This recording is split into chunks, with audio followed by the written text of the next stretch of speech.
faedah selanjutnya, di dalam hadis ini kita ambil pelajaran 3 hal penting yang diperlukan oleh manusia setiap harinya.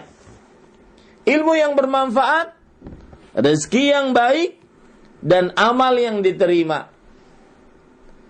Ilmu yang bermanfaat berguna untuk membimbing seseorang dalam kehidupan dunia dan agama dia.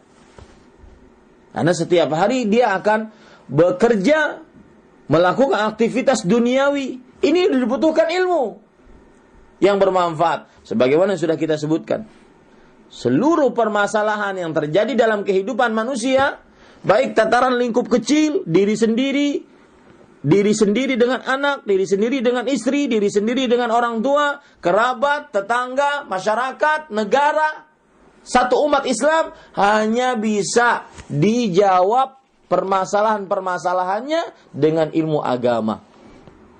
Makanya para ikhwah yang dirahmati oleh Allah Subhanahu wa taala, ilmu yang bermanfaat sangat penting. Karena setiap kehidupan kehidupan kita itu 4 aspek kehidupan manusia. Akidah, ibadah, muamalah, tingkah laku.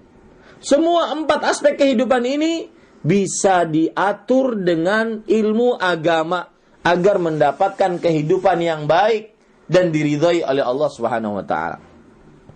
Ilmu yang bermanfaat. Yang kedua yaitu rezeki yang baik. Ini pun sangat diperlukan oleh seorang hamba karena dia perlu makan, dia perlu tempat tinggal, dia perlu pakaian.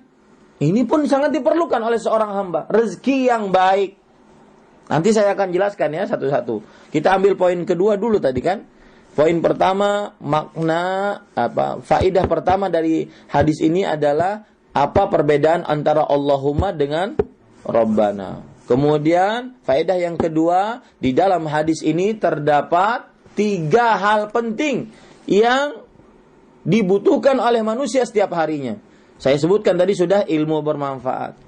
Yang kedua, rezeki yang baik. Manusia perlu rezeki untuk makan, minum, untuk berpakaian, untuk tempat tinggal.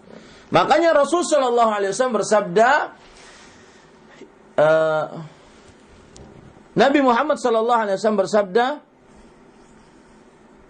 kalau seandainya seorang hamba di waktu paginya dia memiliki tempat yang aman, badan yang sehat, wa indahu qutu yaumihi, dan pada hari itu dia punya makan, faka'annama hizat lahu dunya bihadzafiriha, seakan-akan dia memiliki surga dengan seisinya. Karena isi dunia cuma 3 itu. Tempat tinggal yang aman, badan yang sehat, dan pada hari itu mempunyai makanan. Kenapa disebutkan hari itu, Pak? Kenapa tidak disebutkan pada pekan itu, pada bulan itu, pada tahun itu? Kenapa? Karena mungkin kita tidak tahu apa besok masih hidup atau tidak. Ya. Rasul sallallahu alaihi wasallam bersabda sekali lagi, "Man asbaha minkum aminan fi sirbihi, mu'afan fi badanihi, indahu qutu yaumihi, faka'annama hizat lahu dunya bihadzafiriha." Siapa saja yang di waktu paginya dia aman di tempat tinggalnya, sehat badannya, dan mempunyai makanan pada hari itu, seakan-akan dia mengumpulkan seisi dunianya. Itulah inti dunia, Pak. Orang-orang kadang-kadang bekerja sampai mengarungi lautan 6 jam sampai ke Jepang. Sebenarnya mencari 3 itu saja. Apa itu? Apa tadi? Tempat tinggal yang aman, badan yang sehat, makanan pada hari itu saja. Makanya para ikhwah, kita perlu rezeki yang baik untuk mendapatkan ini semua. Kemudian yang ketiga yang diperlukan oleh manusia adalah apa? Yaitu ilmu yang bermanfaat, rezeki yang baik, amal yang diterima. Amal yang diterima. Karena kita sebagai manusia diperintahkan untuk beramal, beribadah kepada Allah. Ya, jangan sampai kita tidak beribadah. Allah Subhanahu wa taala berfirman, "Ya ayyuhan nasu ubudu rabbakum." Wahai manusia, sembahlah, ibadahilah Rabb kalian. Perintah Allah. Perintah pertama dalam Al-Qur'an ibadah. Lihat saja Pak, dari surat Al-Fatihah. Kemudian surat Al-Baqarah. Surat Al-Fatihah dari ayat 1 sampai 7. Surat Al-Baqarah dari ayat 1 sampai ke 19 tidak ada perintah. Ada perintah pada Al-Baqarah ayat 20. Perintah pertama ibadah. Ya ayyuhan nasu ubudu rabbakum.